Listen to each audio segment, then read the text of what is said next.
4 ways you're damaging your laptop's battery. Are you taking proper care of the battery in your laptop? While chips are getting more efficient and battery life is increasing, avoiding a few mistakes can help extend your laptop battery health in the long term. The idea that keeping your laptop plugged in all the time is bad stems from the myth of overcharging. But laptops and other gadgets that use such batteries switch to a trickle charge as they near capacity. Your laptop isn't going to explode or overcharge if you keep it plugged in all of the time. With that in mind, the lithium-ion battery inside your laptop will last longer if it does not hold a high voltage level for prolonged periods. If we're talking about battery health, the life of your battery can be prolonged by not keeping it at 100% constantly. This means using your battery by unplugging it during the day, rather than keeping it plugged in. It might help to think of your laptop as a giant smartphone. The battery tech in your phone is identical to your laptop, but the idea of leaving your phone plugged into the wall constantly is absurd to most people.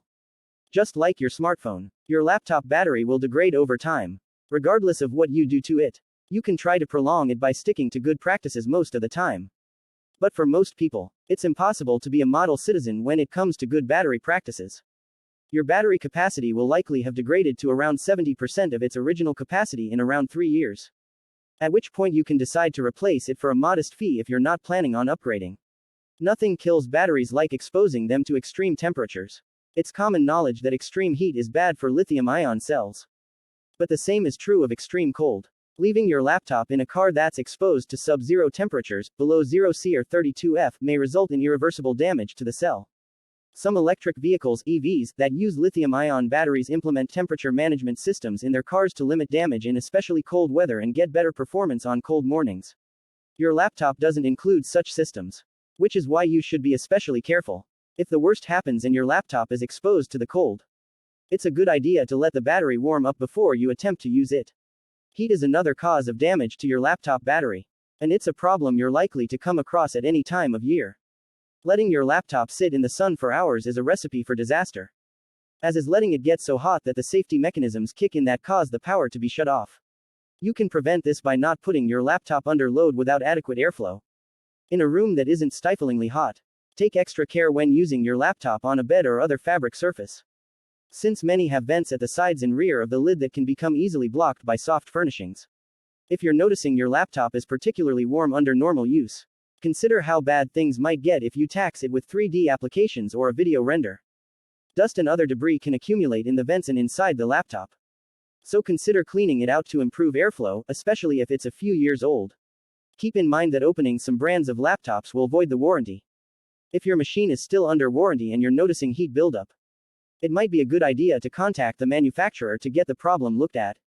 If nothing else, they can blow out the dust without voiding your warranty for future repairs. Lithium-ion batteries last longer when they remain within around 40–80% of their maximum capacity. Letting the battery discharge too much may shorten its life, and the same is true of keeping it above 80% for prolonged periods. Many manufacturers now offer battery preserving, long life modes to aid with this. As summed up by Battery University, a laptop battery could be prolonged by lowering the charge voltage when connected to the AC grid. To make this feature user-friendly, a device should feature a long life mode that keeps the battery at 4.05 V cell and offers a society of about 80%. 1 hour before traveling, the user requests the full capacity mode to bring the charge to 4.20 V cell. Some laptops allow you to limit the charge percentage to around 80% to prolong the life of your battery. This feature is supported by specific manufacturers using their own apps, like MyAsys for Asus users and the battery limit mode setting for Microsoft Surface users. Other users can try the freeware battery limiter app for Windows. On Mac OS, you can use Alden to set a charge limit or use Apple's built-in optimized charging feature if you keep a regular schedule. Optimized charging learns from your schedule by keeping your laptop at a reduced capacity until you need it. If macOS recognizes that you take your laptop off charge to go to work each day at 8 a.m., it won't perform the full 100% charge until the morning even if you plug it in the night before. This might sound contradictory considering we've already stated that allowing a battery to fully discharge is bad news. But never allowing a battery to fully discharge can cause it to become inaccurate when reporting its current charge level.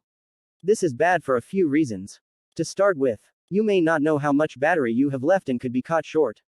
Many other good practices, like keeping your battery above 40%, or limiting charge to around 80%, rely on knowing what your true charge level is.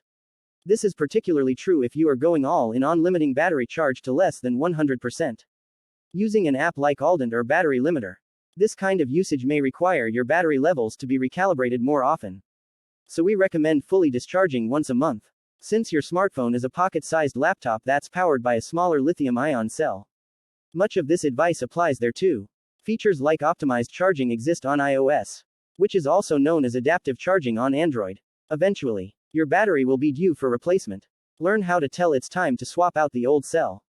Once your battery is ship-shape, make sure you never let it drop too low, more than once a month, by getting a proper portable charger. Text source: howtogeek.com.